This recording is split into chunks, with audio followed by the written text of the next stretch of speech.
আসসালামু আলাইকুম ফার্মিদাস little kitchen and blogs আপনাদের সবাইকে স্বাগতম। নতুন একটা ভিডিও নিয়ে হাজির হয়ে গেলাম। ছেলেকে স্কুল থেকে নিয়ে আসছি, আর আসার পর হচ্ছে পরোটা ডিম পোস্ট করে দিয়েছি।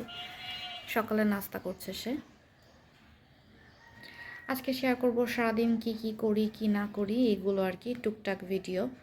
তো এই তো লাইক দিয়ে ভিডিওটা স্টার্ট করেন সবাই। বাবুর স্কুল থেকে খাতা নিয়ে আসলাম, নতুন বছরের খাতা। সেটা এখন 1-এ উঠেছে। তার খাতাগুলো হচ্ছে একটু অন্যরকমই হবে। এই যে সাদা সাদা দেখছো, পুরো ফ্রেশ সাদা খাতা। এবার আগে তো অক্ষর টানা খাতায় লিখছে ম্যাথের যে ইয়াগুলো, এখন সবগুলো একটু অন্যরকম, তাই না?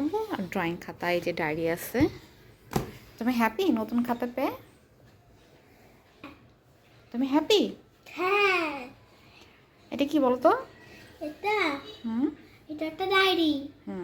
আচ্ছা, এটা রেখে দাও। মা কিন্তু সব কিছুতে সুন্দর সুন্দর নাম লিখে দিবে, ঠিক আছে? সুন্দর করে নাম লিখবে। এটা কোন জায়গায় রাখবো? রেখে দাও, ব্যাগের ভিতরে রেখে দাও। হ্যাঁ, আমার ছেলে এক ক্লাস উপরে পরে, ক্লাস 1-এ। তারপর ক্লাস আমি হচ্ছে প্রথম শ্রেণীতে পড়ি, কিন্তু বই পড়তেছি 3য় শ্রেণীর। এটা তৃতীয় শ্রেণীর। যারা আপনারা তৃতীয় শ্রেণীর পড়ে তারা আপনারা এটা পড়ে। এটা একটা doctor model high school. Bangladesh সরকার তো বই দিতে দেরি করতেছে, আমার সাথে যোগাযোগ করে। আর আমাদের সবগুলা আছে দেখেন। এটা হচ্ছে এত বড় একটা ডাব, মোটামুটি খারাপ না দেখে, তো বেশ কচিই মনে হইতেছে না যে কচি একটা ডাব। আর দামও তো নিচ্ছে মাসাল্লাহ। দেখেন পানি নাই ভিতরে, একটু পানি নাই। এখন বুঝলাম না তা ডাবটা এমন কেন।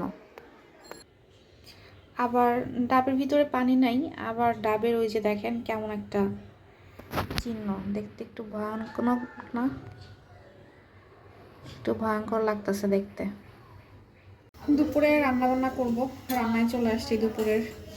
আজকে হচ্ছে লাউ দিয়ে রুই মাছের একটা ঝোল করবো। লাউ দিয়ে ঝোল আর রান্না আছে।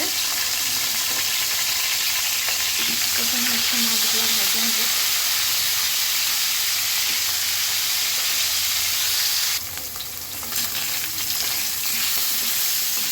আমরা আবার মাছের তরকারি মাছটা ভেজে না ভেজে খেতে পারি না, এটাই হচ্ছে সমস্যা।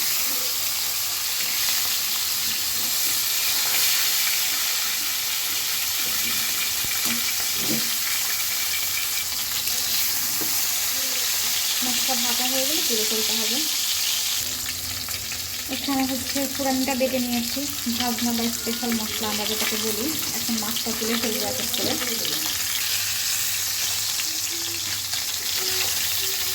হয়ে গেছে মাছ ভাজা।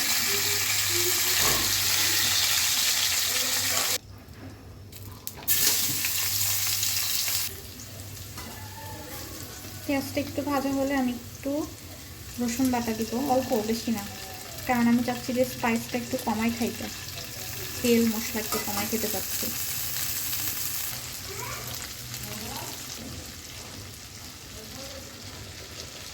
মশলাটাকে একটু কষিয়ে নেব।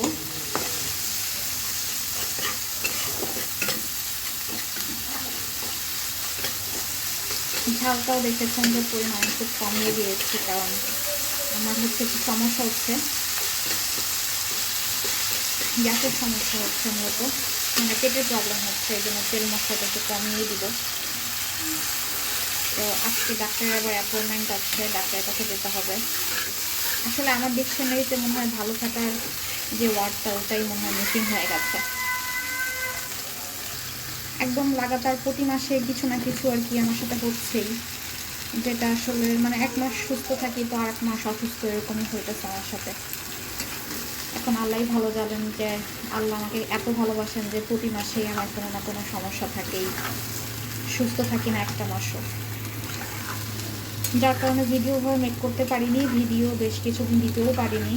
এই আর কি, এভাবেই চলছে দিনকাল, জীবনযাত্রা। আসলে মানুষের উপরের ভাগ দেখে আমরা বুঝতে পারি না যে ভিতরে কি চলছে।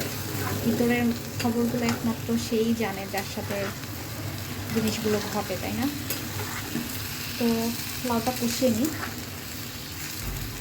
আর একটু ঢেকে দিব। লাউ থেকে অলরেডি পানি গড়েছে। তো ঠিক আছে, রান্নাটা কমপ্লিট করি। রান্না বান্না সব ডান, এখন ঘরের কিছু কাজ করে নিব। কাজের তো শেষ নেই, কাজের শুরু আছে শেষ নেই। শীতকালেই এক প্যারা, দুনিয়ার খালি ভাঁজ করো আর ভাঁজ করো, যে কাঁথা কম্বল সব কিছু ভাঁজ করে রাখতে হয়। তো বেডটা ঝাড়ু দিয়ে নিই, এরপর রুমটা ঝাড়ু দিব। তো ঠিক আছে, বেড মোটামুটি ঝাড়ু দেওয়া কমপ্লিট। ঘর গোছানো থাকলে আমার কাছে ভালো লাগে, ফ্রেশ লাগে, মনে হয় যে দিনের অর্ধেকটা কাজ হয়ে গেছে। এই যে আমার সাদামাটা তরকারি, মশলা তেল মশলা একটু কমিয়ে দিয়েছি। আর এখন ভাবছি যে সুস্থ থাকতে হলে এভাবেই খেতে হবে, উপায় নেই। তো ঠিক আছে, একটু লাঞ্চ করে নিই, এরপর যাবো হচ্ছে ডক্টরের কাছে। আজকে ডক্টর অ্যাপয়েন্টমেন্ট আছে। এখানে হচ্ছে একটু বাদাম ভেজে নিচ্ছি বিকালে বা এমনি নর্মাল টাইমে যখন একটু ক্ষুধা লাগবে। আনহেলদি খাবার না খেয়ে এরকম হেলদি স্ন্যাক্স বাসায় বানিয়ে খাবেন। ইনশাল্লাহ আমি চেষ্টা করব কিছু হেলদি স্ন্যাক্সের রেসিপি দেওয়া আপনাদের মধ্যে, যেগুলো আমি খাচ্ছি আর আগামীতে খাবো ইনশাল্লাহ। লাইফে আসলে সুস্থ থাকতে গেলে একটা বয়সের পরে কিন্তু কিছু খাবার আসলে বাদ দিয়ে দিতে হয় লাইফ থেকে। এটা যত দ্রুত আমরা মেনে নিতে পারবো তত দ্রুত সুস্থ থাকবো, তত দিনে ভালো থাকবো। গতকালকে রাতে আপনার ভাইকে বলছিলাম যে এইটা খেও না বা এটা করো না, তো সে বলতেছে আমি এখনো বাচ্চা, আমি যখন বয়স হবে তখন থেকে হচ্ছে মানা স্টার্ট করবো। তো যাই হোক, আল্লাহ সবাইকে সুস্থ রাখুক। সুস্থতা যদি কত বড় নেয়ামত আসলে আমরা বুঝতে চাই না বা মানতে চাই না। তো যাই হোক, আমার হয়ে গেছে অলরেডি বাদাম ভাজাটা। এখন জালটা অফ করে নিব, আর প্যানে যে হিট থাকবে সেটাতেই আর কি ভাজা হয়ে যাবে। একেবারে মচমচা না, সুন্দর। বেগুনিটা আর সুন্দর, বেগুনি অনেক সুন্দর হয়েছে। খুবই সুন্দর। দাঁড়া